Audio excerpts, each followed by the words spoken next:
आपका लड़का हमारे गिरफ्त में है। अगर आप अपने परिवार के सदस्य को जेल भेजने से रोकना चाहते हैं तो अकाउंट में 10 लाख भेजें। ये कहते ही अकाउंट में पैसे आ जाते थे। करोड़ों रुपए ऐसे ही परिजनों को डरा धमका कर एक शिक्षक वसूलते रहा। आरोपी पेशे से कंप्यूटर टीचर है, कोचिंग चलाता है और उसके कोचिंग में जो बच्चे पढ़ने आते थे उनको अपने साथ इस बड़े गिरोह में शामिल करते रहा। बच्चों को भी पैसे देता था और उनके परिजनों को भी गलत कार्य कर कमाई का पैसा ये कंप्यूटर शिक्षक देते रहा, जिसका भंडाफोड़ हुआ है। कहानी मुजफ्फरपुर की है। बड़े साइबर फ्रॉड गिरोह का नेटवर्क का खुलासा हुआ तो पुलिस भी दंग रह गई। आपको बताएंगे मामला क्या है। अब नमस्कार, आप देखना शुरू कर चुके हैं द क्लियर कट और मैं आपके साथ वंदना। समझते हैं पहले पूरा मामला है क्या। तो मुजफ्फरपुर से खबर आती है, जहां एक कंप्यूटर टीचर कोचिंग में बच्चों को पढ़ाता है। कंप्यूटर कोचिंग सेंटर में पढ़ने वाले जो बच्चे रहते थे उन्हें कहा जाता था कि आपको अपना एक बैंक अकाउंट खुलवाना है। पहले तो छात्र मामला समझ नहीं पाते, तो उनसे कहा जाता था कि कंप्यूटर कोचिंग सेंटर है, यहाँ से और भी कई बड़े बड़े कार्य होते हैं। ऐसे में पैसों की लेन देन में दिक्कत आती है, अकाउंट का लिमिटेशन खत्म हो जाता है, फिर ट्रांजैक्शन नहीं हो पाता। ऐसे में बच्चों को अपनी बातों में लेकर ये शिक्षक उनसे खाता खुलवा लेते थे और उसमें लाखों करोड़ों रुपए की लेन देन होती थी। मगर जब बच्चों को शक होता, कुछ स्टूडेंट्स सवाल करते, तो पैसों का लालच देकर उन्हें भी कंप्यूटर शिक्षक अपने इस झांसे में ले लेता था और उसके बाद बच्चों को भी काली कमाई का पैसा देता रहा और कमाई का थोड़ा हिस्सा बच्चों के परिजनों को भी दिया जाता था।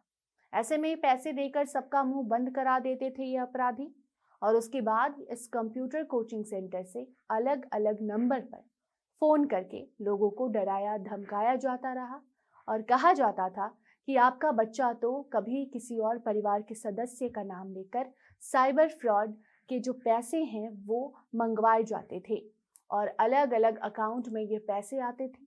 सिर्फ एक महीने में दर्जन भर मामले ऐसे सामने आए तो पुलिस को शक हुआ और उसके बाद साइबर पुलिस अलर्ट मोड में आ गई। और सबसे मजे की बात तो ये है कि मुजफ्फरपुर में ये कंप्यूटर शिक्षक फोन पर खुद को पुलिस बताता था, पुलिस बताकर कॉल करता था और सामने वाले से पैसों की डिमांड करता रहा। आपको बता दें कि कोचिंग संचालक एक महीने में करोड़ों रुपए की कमाई करता था और अलग अलग जिलों में उसके कई गैंग सक्रिय भी हैं। इस गिरोह का अंतरराष्ट्रीय कनेक्शन भी बताया जा रहा है। पढ़ने वाले बच्चों से भी पूछताछ की जा रही है और ऐसा मालूम चला है कि सबको एक निश्चित राशि दी जाती थी और सिर्फ वहां पढ़ने वाले छात्रों को ही नहीं बल्कि मुंह बंद करने के लिए छात्रों के जो परिवार थे उन्हें भी ये पैसे दिए जाते थे। अब जानते हैं कि इस मामले में आखिर मुजफ्फरपुर पुलिस ने अभी तक क्या कुछ कार्रवाई की है। तो जैसा कि हमने बताया कि महीने में दर्जन भर ऐसे मामले सामने आए, जिसके बाद पुलिस को शक हुआ और उसके बाद ऐसे मामले में साइबर थाने में दर्ज करवाई गई शिकायत पर गौर की गई और उसके बाद पुलिस अलर्ट हो गई। बताया कि कैसे उन्हें फोन आते थे, पैसों की डिमांड की जाती थी, डराया धमकाया जाता था और जब ये सारी शिकायत पुलिस के पास पहुंची तो पुलिस इस मामले में आगे कार्रवाई करने की शुरुआत करती है। आपको बता दें कि जो लोग उनके पास पहुंचे थे अपनी शिकायत लेकर, वो कहते थे कि हमारे पास फोन आता था, बताया जाता था कि हम पुलिस बोल रहे हैं और आपके परिवार के सदस्य को हमने गिरफ्तार किया है। पैसे की डिमांड की जाती थी, पैसे जैसे ही भेजे जाते थे उसके बाद वो नंबर बंद हो जाता था। जिसके बाद साइबर पुलिस को शक हुआ और उसके बाद जब छापा मारा गया तो उस कंप्यूटर कोचिंग सेंटर से कई ऐसे राज सामने आए जिसे जानकर पुलिस भी दंग रह गई। साइबर अपराधी पुलिस के नाम पर ही लोगों को ठग रहे थे। पुलिस ने अलग अलग जिलों से अभी तक इस मामले में 6 लोगों को गिरफ्तार किया है और जब गिरफ्तार किए गए आरोपियों से पूछताछ की गई तो कई ऐसे चौंकाने वाले खुलासे हुए, जिसके बाद प्रेस कॉन्फ्रेंस कर एसपी ने बताया कि अभी मुख्य आरोपी फरार है, 6 लोगों की गिरफ्तारी हुई है। छात्र कोचिंग में जो पढ़ते थे उनसे भी पूछताछ की जा रही है। बताया जा रहा है कि इंटर कॉलेज के एक शिक्षक भी उसमें शामिल हैं, जिन्होंने छात्रवृत्ति दिलाने के नाम पर 60 छात्राओं का खाता भी खुलवाया था और उनके खाते में भी ये साइबर फ्रॉड की राशि मंगवाई जाती थी। अभी तक आधा दर्जन छात्राओं से पूछताछ हो चुकी है। करोड़ों रुपए के साइबर फ्रॉड का खुलासा उस मामले में हुआ है।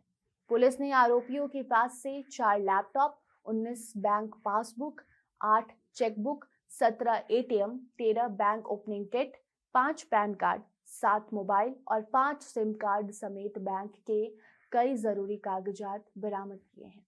अलग अलग जिलों से लोगों का नाम भी सामने आया है जिन पर शक है और अब पुलिस छानबीन कर रही है।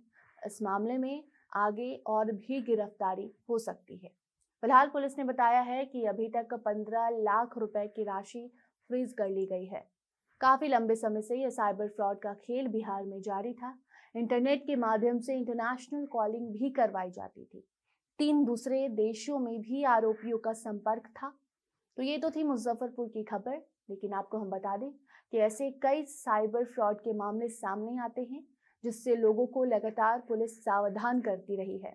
और यही कारण है कि अब हर जिले में साइबर थाने भी खोल दिए गए हैं ताकि कभी भी कोई फेक कॉल आता है, आप भी ऐसी परेशानी में फंसते हैं तो तुरंत ही साइबर थाने में जाकर शिकायत दर्ज कराएं ताकि जल्दी उसका निपटारा पुलिस के द्वारा किया जाए।